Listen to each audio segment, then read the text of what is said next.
ஓம் ஸ்ரீ சாய்ராம். ஜூலை 15, 2024. சுவாமி வழங்கும் இன்றைய அருளமுதம். ஒரு உண்மையான பக்தனின் எண்ணங்கள் முழுவதும் எப்போதும் இறைவன் மீதே இருக்கும்.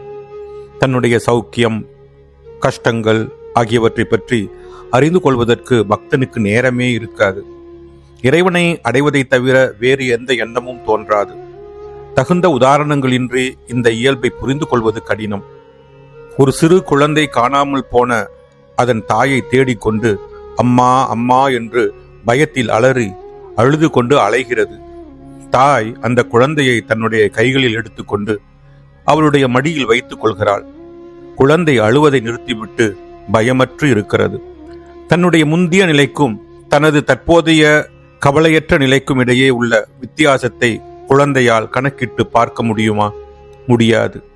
அவ்வாறு செய்ய வேண்டிய அவசியமும் இல்லை.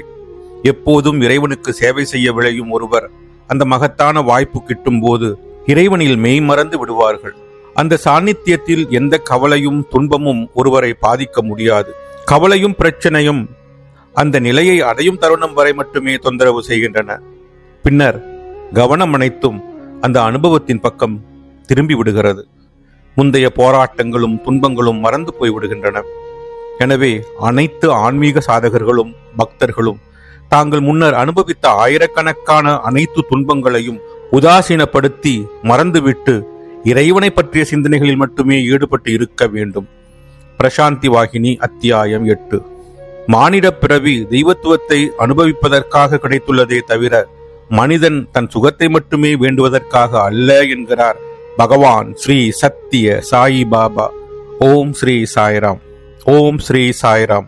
ஓம் ஸ்ரீ சாய்ராம்.